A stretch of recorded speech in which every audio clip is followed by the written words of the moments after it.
Bonjour et bienvenue dans ce nouvel épisode de Tout est déjà là. Aujourd'hui, je te reçois pour le book club numéro 3. Donc, si tu es intéressé par des lectures ou par découvrir tout l'univers qu'il peut y avoir autour du yoga, de la spiritualité et de l'entrepreneuriat, les épisodes de book club sont vraiment faits pour toi puisque j'y aborde à la fois des ouvrages, des podcasts, des choses que je lis en fait qui m'inspirent ou qui me portent ou qui m'amènent des outils pour transmettre ou pour guider mon entreprise. Dans le book club numéro 1, je t'avais partagé un livre de poésie, je te mettrai le lien dans la description. Dans le book club numéro 2, je t'avais partagé un livre autour du yin yoga qui est vraiment la référence pour moi en yin yoga, que tu pratiques ou que tu transmettes. Aujourd'hui, je réponds à une question qu'on me pose souvent depuis ma transmission. En fait, je rigole parce que je me rends compte que je dis souvent, on me pose souvent la question. Mais voilà, c'est pour ça que j'ai fait un podcast aussi. En tout cas, on m'a souvent demandé, et plus récemment suite au book club numéro 2, quel livre je recommande pour s'initier et pour découvrir l'hindouisme. Ta question va être répondue aujourd'hui en vidéo ou en audio dans ce book club numéro 3. Donc, quand une personne veut découvrir davantage d'informations, ou en tout cas la cosmogonie de l'hindouisme, je lui recommande un ouvrage qui est celui-ci, qui est d'Alain Danielou, Mythes et dieux de l'Inde, le polythéisme hindou. Donc Alain Danielou, c'est vraiment une référence pour tout ce qui est spiritualité hindouiste. Je sais que tous ses livres, je les dévore. C'est une personne qui est, voilà, c'est un indianiste et musicologue français. Il est décédé en 1994. Il a étudié et enseigné en Inde pendant plus de 25 ans. Et il est l'auteur de plein d'ouvrages sur la tradition hindoue et aussi d'une traduction d'ouvrages vraiment références dans l'hindouisme. Et dans ce livre, en fait, je vais te lire la 4e de couve parce qu'il explique très bien ce qu'il a voulu faire. Il le fera mieux qu'avec mes mots. Mais en tout cas, ce livre, c'est vraiment si tu t'es déjà un peu initié à l'état de yoga, que tu pratiques déjà les asanas et surtout que tu as déjà découvert à droite ou à gauche tout ce qui était la cosmogonie hindouiste, donc tu as déjà entendu parler de Ganesh, de Shiva, et que tu te demandes un petit peu qui sont tous ces dieux, tous ces avatars, si tu te demandes un petit peu quelles sont les différentes lignées, c'est quoi le dualisme, le non-dualisme, le Vedanta, qu'est-ce que c'est que tout ça, ce livre-là, en fait, il va pouvoir t'amener plus loin. Donc je vais commencer en lisant la 4e de couve et puis je vais t'en dire un petit peu plus derrière. Je me suis efforcée de présenter ici une conception du monde et du divin qui m'était familière et telle qu'elle apparaît à l'hindou d'aujourd'hui, sans chercher à en démêler les sources. Devant l'avilissement d'une pensée religieuse devenue purement dogmatique, puritaine et sociale, non seulement en Occident mais dans l'Inde moderne elle-même, il semble que la redécouverte d'une mythologie symbolique, d'une cosmologie qui ne sépare pas religion, métaphysique et science, d'un respect plus grand de la liberté d'être et de penser, qui n'est en fait que le respect du Créateur qui a inventé l'homme, pourrait être la source de cette ère nouvelle qui doit succéder au désastre qui menace l'humanité. Je n'ai pu donner ici que des aperçus très succincts de l'immense littérature téléologique et mythologique de l'Inde. J'ai cherché uniquement à rassembler quelques éléments essentiels pour permettre une meilleure compréhension de la conception hindoue, de la multiplicité du divin et des dangers inhérents à l'illusion monothéiste. Il a fait des résumés succincts. Donc ce livre est un format poche, mais il est très chargé. Si tu regardes sur YouTube, tu peux voir, voilà, c'est écrit en tout petit. Il faut aimer lire, hein, pour lire ce livre-là. Il faut aimer se questionner, il faut aimer rechercher parce qu'en fait, comme il a dit, il a donné des aperçus succincts, donc ça ouvre des portes qui permettent d'aller plus loin derrière, mais c'est des portes qui sont factuelles et très précises. J'aime beaucoup ce livre parce que si tu as encore une fois des bonnes bases, je le conseille pas aux grands débutants. C'est-à-dire quelqu'un qui découvre le yoga et qui me dit: «Je comprends pas qui c'est Shiva, Ganesh, tu aurais un livre à me recommander?» Je vais pas l'envoyer vers Alain Danielou. Pour ça, j'ai d'autres ouvrages que je vais plutôt recommander qui sont, entre guillemets «de la vulgarisation», c'est-à-dire qui vont être faciles en première approche pour pas rebuter tout de suite, pour pouvoir vraiment comprendre un peu qui est quoi et ensuite je vais orienter la personne vers cet ouvrage-là. Donc cet ouvrage, il est absolument génialissime, mais je précise tout de suite, c'est un ouvrage que j'ai jamais lu de couverture à couverture. J'ai toujours en fait, utilisé cet ouvrage-là, ce livre, au moment où j'avais besoin de précision sur un avatar ou sur un concept hindouiste. Je l'ai recherché parce qu'il est tellement riche à chaque fois que j'ai une question, c'est quasiment dedans. C'est comme mes livres de, Georg Feuerstein. Je plonge dedans dans son lexique, universel, enfin bref. Donc je vais aller chercher en fait dans la table des matières, où est ce concept et je vais aller lire le passage qui m'intéresse précisément. Parfois, je vais rebondir sur autre chose en fonction de ce qu'il nomme dedans, mais je vais vraiment, voilà, aller picorer dedans, aller, enfin picorer, c'est un grand mot parce qu'il y a des passages qui font quand même 25 pages, mais je vais aller lire vraiment les parties qui m'intéressent. Donc je l'ai pas encore lu, je pense, de couverture à couverture.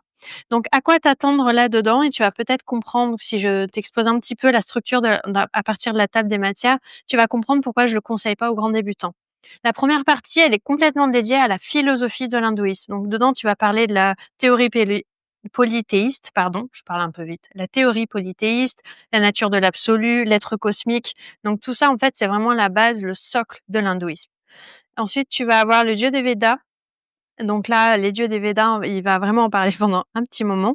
Donc il faut savoir déjà ce que c'est les Védas. Donc il en parle un peu dans la philosophie, mais tu vois, pour lire cette partie-là, il faut vraiment avoir lu d'autres choses sur les Védas et comprendre ce que sont les Védas.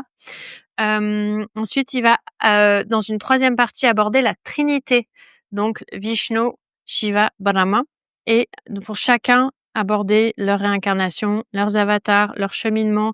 Hem, donc il y a je crois que cette partie-là, la troisième partie, elle fait à peu près quand même, près de 200 pages. Dans une quatrième partie, c'est une partie que j'aime beaucoup, il va parler de Shakti, de l'énergie divine et de la grande déesse. Donc ça, c'est quelque chose que j'ai vraiment apprécié dans ce livre-là, c'est que pour une fois, il y a vraiment une place faite à la Shakti et à toutes ses incarnations. Donc c'est extrêmement intéressant. Il y a les 10 objets de la connaissance, les Mahavidyas, d'autres aspects de la déesse. Ensuite, dans une cinquième partie, tu as les dieux secondaires de l'Inde et dans une sixième partie, la représentation et le culte des dieux. Donc c'est quand même quelque chose qui va chercher assez loin, mais en tout cas, c'est factuel. C'est une source sûre d'Agnelou au niveau, de tout ce qu'il expose. Il a fait des recherches vraiment pour écrire ses livres. C'est pas quelque chose qui va être vulgarisé, donc c'est pas forcément un livre qui est accessible à toutes et tous. Donc moi, je te le recommande si tu es quelqu'un qui adore lire une universitaire ou autre, tu peux en effet peut-être le lire de couverture à couverture. C'est quand même assez dense, hein, il faut voir, il y a quand même au bas mot, 500 pages. Parce que il y a une énorme partie. Ce que j'aime aussi beaucoup, c'est qu'il y a une énorme bibliographie. Et ça aussi, c'est une rubrique dont je me suis beaucoup servie pour aller voir des concepts ou aller creuser des points. En fait, d'aller dans la bibliographie, c'est classé par thème, en fait. Donc c'est hyper intéressant de pouvoir, tu vois, les tantras, tu les tantras, tout ce qu'il a mis sous divers, les articles, tout ce qui est védique. Voilà, il a mis toute la bibliographie. C'est extrêmement intéressant parce que tu peux aller voir un petit peu s'il y a des choses qui t'appellent dedans pour creuser justement. Comme je te disais, il ouvre des fenêtres et donc avec cette bibliographie, tu peux aller un petit peu plus loin. Donc ce livre, il fait quand même 572 pages, d'écriture assez condensée et surtout c'est dense. Donc quand tu lis un chapitre, tu as de quoi manger quand même derrière. Donc comme j'aime à le faire, je vais t'expliquer un petit peu aussi donc là, je t'ai dit comment je l'utilisais, mais à quoi je m'en sers. Souvent, c'est pour préciser des histoires ou des mythologies, de certains avatars. C'est pour préciser le lien entre certains avatars, parce qu'après selon ta lignée ou selon si tu es d'Inde du Nord, du Sud, bah, voilà, il y a des noms différents, des parents parfois différents, des frères et sœurs un peu différents.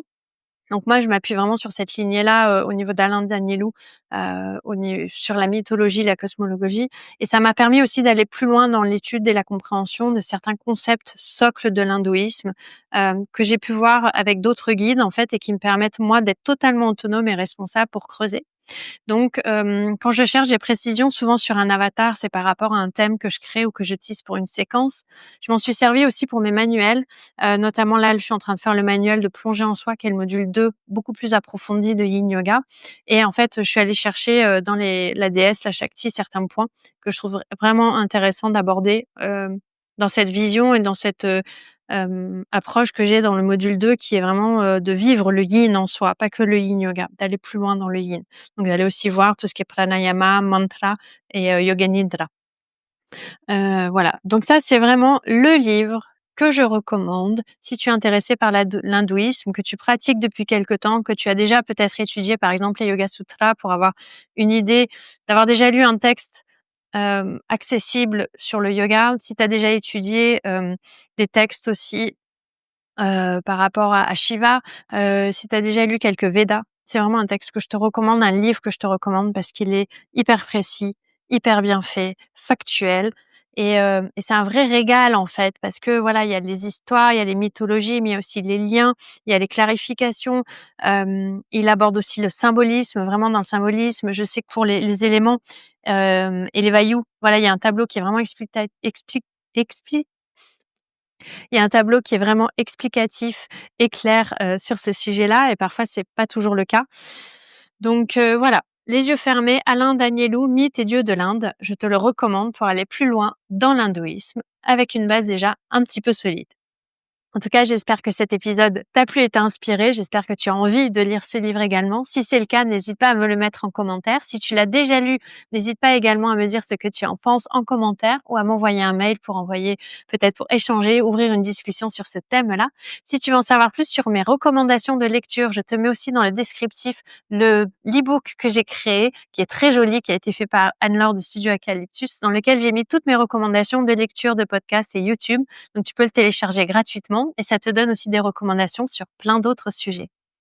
N'hésite pas à partager cet épisode autour de toi pour lui permettre d'être visible si tu veux me soutenir. Et si tu veux me soutenir un petit peu plus, n'hésite pas à laisser un petit pouce sur YouTube ou un commentaire ou à laisser un avis avec une pluie d'étoiles sur ta plateforme d'écoute préférée. Vraiment, ça booste la visibilité et ça permet aussi de savoir si ça vous te plaît, si on continue ou s'il y a des sujets aussi qui t'intéressent, tu peux me les partager.